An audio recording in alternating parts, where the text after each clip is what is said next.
Bismillahirrahmanirrahim. Assalamualaikum warahmatullahi wabarakatuh.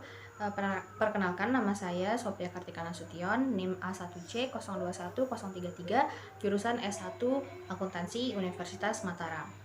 Jadi teman-teman, pada video kali ini saya akan mencoba menjelaskan kepada teman-teman semua tentang apa itu hak asasi manusia dan rule of law.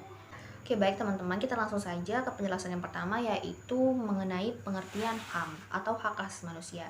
Jadi HAM adalah seperangkat hak yang melekat pada hakikat dan keberadaan manusia sebagai makhluk Tuhan yang Maha Kuasa dan merupakan anugerahnya yang wajib dihormati, dijunjung tinggi dan dilindungi oleh negara, hukum pemerintah, dan setiap orang demi kehormatan serta perlindungan harkat dan martabat manusia. Menurut pasal 1 angka 1 UU nomor 39 tahun 1999 tentang HAM dan UU nomor 26 tahun 2000 tentang pengadilan HAM. Yang kedua yaitu pengertian rule of law. Jadi rule of law itu adalah sebuah konsep hukum yang sesungguhnya lahir dari sebuah bentuk protes terhadap sebuah kekuasaan yang absolut di sebuah negara. Dalam rangka membatasi kekuasaan yang absolut tersebut, maka diperlukan pembatasan terhadap kekuasaan tersebut, sehingga dapat ditata agar tidak melanggar hukum dan tidak melanggar kepentingan asasi dari masyarakat itu sendiri. Dengan demikian, masyarakat terhindar dari tindakan-tindakan melawan hukum yang dilakukan oleh penguasa. Poin yang kedua yaitu adalah konsep dasar hak asasi manusia atau HAM dan latar belakang lahirnya rule of law itu sendiri. Jadi kita ke poin pertama yaitu konsep dasar hak asasi manusia. Menurut John Locke, hak-hak asasi manusia adalah hak-hak yang diberikan langsung oleh Tuhan sebagai hak yang kodrati yang dapat dirincikan sebagai berikut. Yang pertama yaitu hak hidup atau the right of life. Yang kedua yaitu hak kemerdekaan atau the right to liberty, dan yang terakhir adalah hak memiliki atau right to property. Jadi hak asasi manusia itu umumnya bersifat universal karena diyakini bahwa beberapa hak yang dimiliki manusia itu tidak memandang bangsa, ras, atau jenis kelamin. Hak asasi manusia juga bersifat supralegal, artinya tidak tergantung pada negara atau undang-undang dasar dan kekuasaan pemerintah.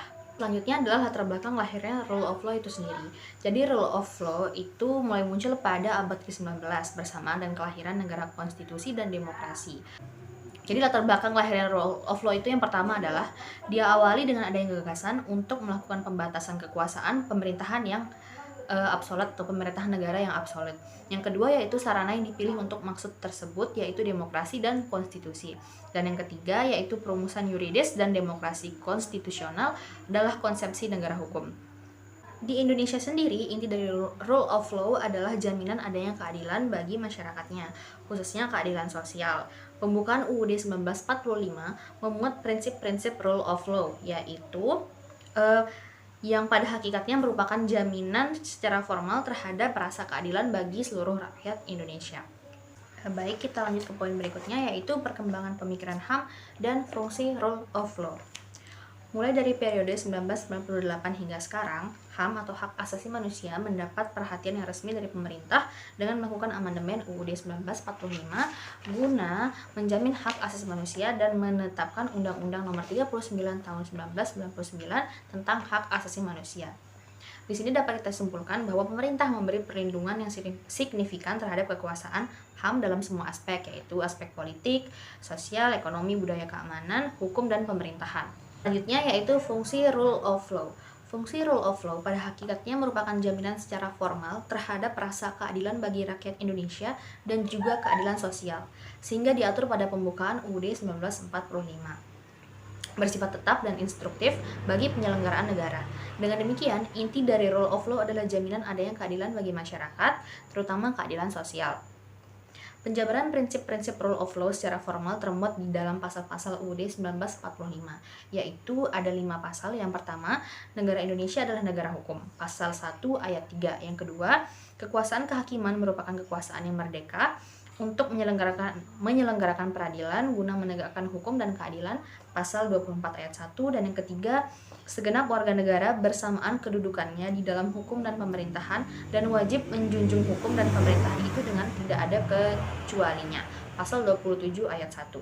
Yang keempat, dalam bab 10A tentang hak asasi manusia memuat 10 pasal, antara lain bahwa setiap orang berhak atas pengakuan, jaminan, perlindungan, dan kepastian hukum yang adil serta perlakuan yang sama di depan hukum, pasal 28D ayat 1. Dan yang terakhir yaitu, atau yang kelima, setiap orang berhak untuk bekerja serta mendapat imbalan dan perlakuan yang adil dan layak dalam hubungan kerja. Pasal 28D ayat 2. Poin yang keempat yaitu permasalahan dan penegakan HAM di Indonesia. Perlindungan HAM di Indonesia harus didasarkan pada prinsip bahwa hak-hak sipil, politik, ekonomi, sosial, budaya, dan hak pembangunan merupakan satu kesatuan yang tidak dapat dipisahkan dalam penerapan, pemantauan, maupun pelaksanaannya. Hal ini sesuai dengan isi piagam PBB yaitu pasal 1 ayat 3, pasal 55 dan pasal 56 yang berisi bahwa pemajuan dan perlindungan HAM harus dilakukan melalui suatu konsep kerjasama internasional yang berdasarkan pada prinsip saling menghormati, kesederajatan, dan hubungan antar negara serta hukum internasional yang berlaku. Poin kelima atau poin terakhir yaitu dinamika pelaksanaan rule of law. Pelaksanaan rule of law mengandung keinginan untuk terciptanya negara hukum yang membawa keadilan bagi seluruh rakyat. Penegakan rule of law harus diartikan secara hakiki atau material, yaitu dalam arti pelaksanaan dari sus law.